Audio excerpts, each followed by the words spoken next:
You may hear some crinkling. Nora's playing with a crinkling book. Is that too much? It might be too much for everybody on the screen. What about this part of the book? Whoa, it's a lion! Hi guys, it is April from Getting Hooked With It. Today I have a little impromptu TBR of super creepy, scary, thrillery, horror-y books that I would like to read by the end of 2020. So let's get into it.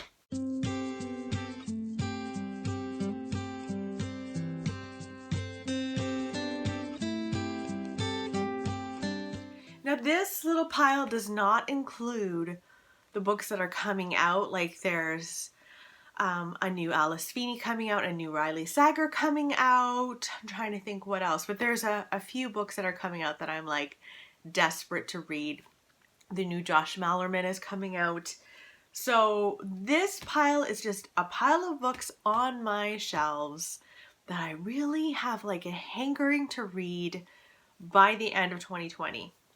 I'll probably try to read a lot of these in the summer, but we'll see. We'll see when I get to them. But let us dive in. So the first book I have for you is a thriller, and this would be my first Lisa Jewell, and it is The Family Upstairs. Now, Lisa Jewell is a huge, huge thriller author, so if I like this one, I know that there's so much of her backlist. I think I have another one on my shelves. This I'm really attracted to because it has a kind of gothic vibe to it, which is right up my alley. You guys know that. Like, reading this in the middle of a thunderstorm in the summer would be like the ideal situation. So this follows a girl named Libby. Maybe I'll have my dog Libby close by so that I can really get the feel for it. It follows Libby when she's 25 and she gets a note, and she's going to find out the identity of her parents.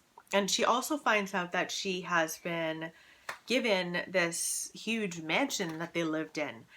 It's been abandoned for years, and it's on the banks of the Thames in like this fashionable neighborhood in London. And she's extremely excited, so she goes to it. But what she doesn't know is the house's history. So 25 years ago, the police show up at this house. There's a baby upstairs, perfectly fine. I think the baby is 10 months old or something like that. And everyone downstairs, all of the adults are dead. And so I think she has to unravel this family secret. So that is something I really want to read sooner than later. Nora is joining us. Here she is here. You want to say hi? What do you say? Do you say hi? Hi. Can you say hi?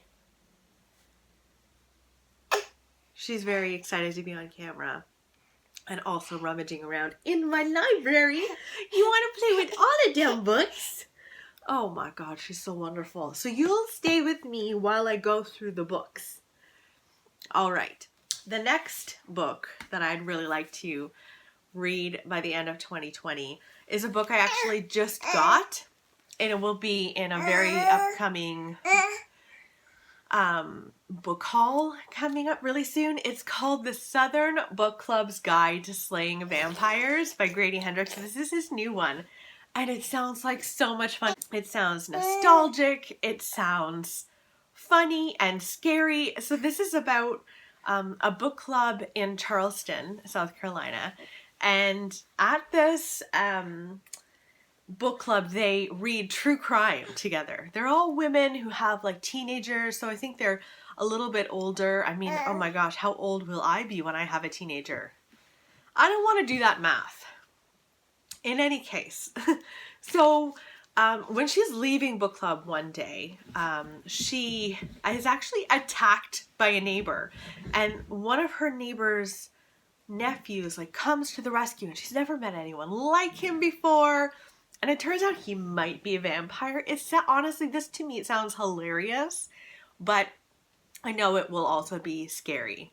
So I would really like to read that by the end of 2020. That is like very much a summer read to me. Another horror on the list is a YA horror. Who am I? This is The Merciless by Daniel Vega. And if I like this, there's a whole series. And this is about a young girl, I think she's a teenager, and she is starting in a new school, and this group of girls befriend her, and they invite her to this party thing where essentially they are performing an exorcism on one of the girls at her school. I imagine they're just torturing her. So I don't know how that's going to look, but it's supposed to be really good, so I'd really like to read that. The next book is one that my mom just recently read, and she loved it and passed it on to me. And it sounds unbelievable. It sounds like one of your worst nightmares. It does. It's called Little Darlings by Melanie Golding. I haven't heard anyone talking about this. So this is about a woman who's just had twins. She's a new mom, and she's struggling with it, as you can imagine. And she goes to a park one day, and while she's at the park, she turns for a second and her babies go missing. She is terrified. People around her are doing everything they can to help her. Luckily, the babies are found alive. Everything should be fine, right? So she looks down at the stroller and she goes, "Those are not my babies." Worst nightmare, well, one of them for sure. So the next one is The Body Lies by Jo Baker. Now this is on my must-read books in 2020 because I think it was Olive at a Book Olive that really loved this. And this, I think, is a literary thriller. We follow a woman who moves to the English countryside. She's meant to be a professor at a university there. She had something very violent happen to her and she's just trying to escape it. I think that she's an English teacher. One of her students starts handing in chapters that seem very familiar to her. I think it's exposing her history. I don't know if he's a stalker or what, but I get stalker vibes. And it sounds like a really good one, and Olive loved it. So there's that. Now, I don't know. I don't think I have read many ghost stories this year, have I? And I feel like that's a necessity. For me to have a good reading year, I need to read at least one ghost story. So Within These Walls is, I think, the one that I want to reach for this year. Julie from A Girl in a Book read this and loved this.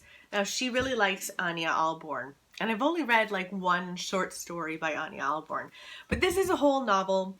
And this is about a writer who had a really big hit. And he's kind of dwindled since. And his career has kind of flattened out. So he decides to go and try to create a book by interviewing this death row inmate named Jeffrey Halcombe.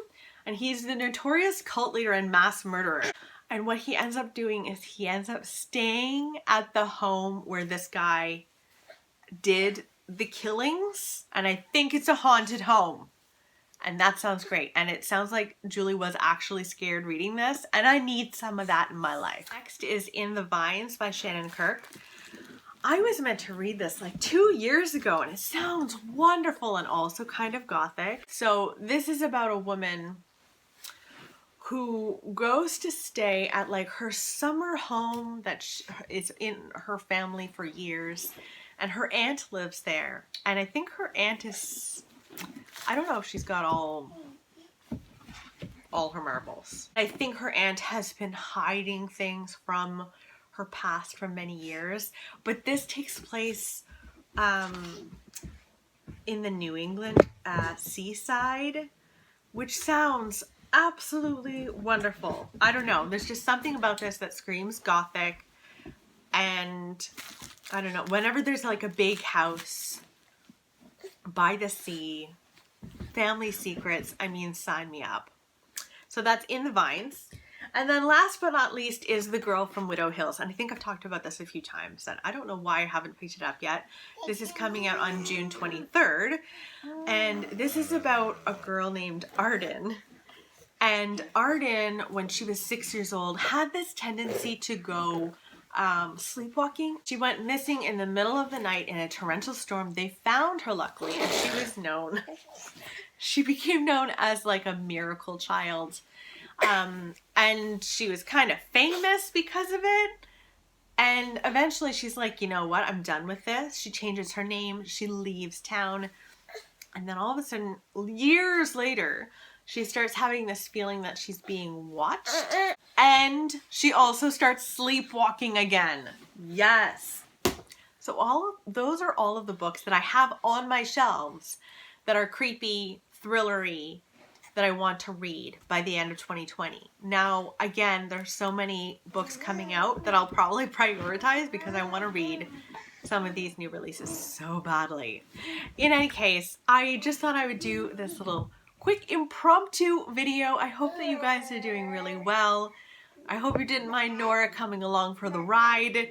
I'll take a little video of her because she's very cute and very loud.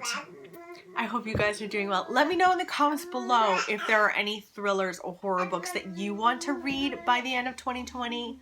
I'd love to know what those are. Okay. Goodbye, my friends. Oh, that really hurts Mummy. Huh? It's hard to film with you. Yeah.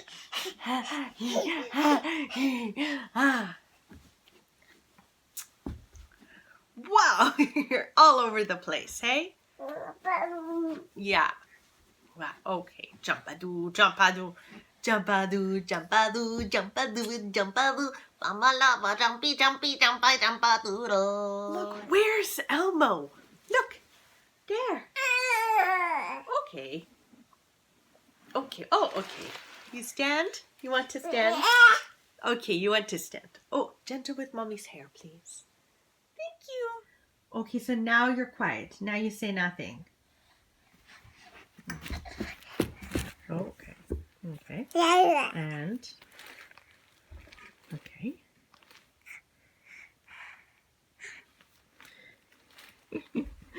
Are you trying to climb up? Whoop! Whoop! Oh boy, it's hard. It's not easy. It's not easy learning to stand, learning to walk. Okay, grabbing onto Mom, a dear life. Okay. All right, off you go. Should we go for a nice walk outside?